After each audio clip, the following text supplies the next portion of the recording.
സ്നേഹപൂർവ്വം ഷാമ സീരിയലിൻ്റെ latest എപ്പിസോഡിൻ്റെ promo റിവ്യൂയിലേക്ക് എല്ലാവർക്കും സ്വാഗതം.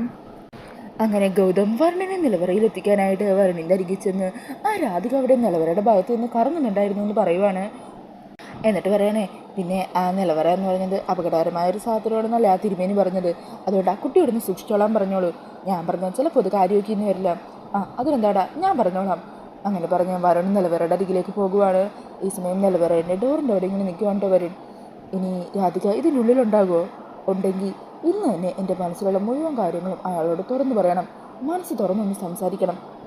അങ്ങനെ പറഞ്ഞ് വരുൺ അതിൻ്റെ ഡോറിങ്ങനെ തുറക്കുവാണ്. ഈ സമയം വരുണിൻ്റെ കയ്യിലിരുന്ന് ആ മുല്ലപ്പൂ താഴെ പടിയിലേക്ക് വീണു പോകുവാണ് കേട്ടോ. അങ്ങനെ വരുൺ അതിൻ്റെ ഉള്ളിലേക്ക് കയറി പോകുവാണ്. ഈ സമയം പിന്നാലെ വന്ന് ഗൗതമാണെങ്കിൽ വരുൺ ആ നിലവറക്കുള്ളിൽ തന്നെ പൂട്ടിയിടുവാണ്.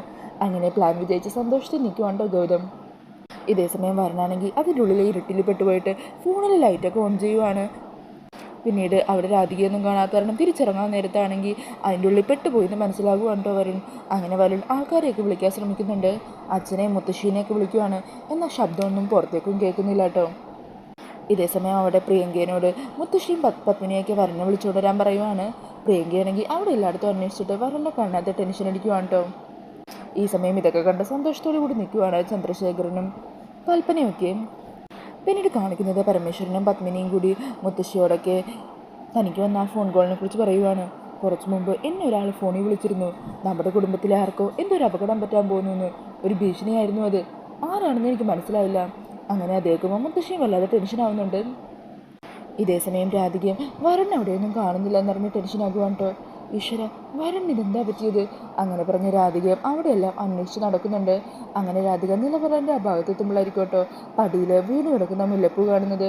അന്നേരം രാധികത്തിന് സംശയം തോന്നുവാണ്, വരുണിനി നിലവറയുടെ ഉള്ളിലെങ്ങാനും പെട്ടുപോയിട്ടുണ്ടോ എന്ന്. ഇതേസമയം അകത്ത് വരുണാണെങ്കിൽ കുറേ നേരം എല്ലാം അതിൻ്റെ ഉള്ളിൽ കിടക്കാൻ തുടങ്ങിയിട്ട് അങ്ങനെ ശ്വാസം കിട്ടാതെ താഴത്തേക്ക് ബോധമില്ലാതെ വീണു പോകുവാണ്. അപ്പോൾ ഇതൊക്കെയാണ് കേട്ടോ ലേറ്റസ്റ്റ് എപ്പിസോഡിൻ്റെ പ്രൊമോയിൽ കാണിക്കുന്നത്. ഈ ഒരു പ്രൊമോ റിവ്യൂ ഇഷ്ടമായിട്ടുണ്ടെങ്കിൽ മറക്കാതെ വീഡിയോ ഒന്ന് ലൈക്ക് ചെയ്യണേ. ഇതുപോലുള്ള കൂടുതൽ റിവ്യൂസിനായിട്ട് ഈ ചാനലൊന്ന് സബ്സ്ക്രൈബ് ചെയ്തും കൂടി സപ്പോർട്ട് ചെയ്യണേ. താങ്ക്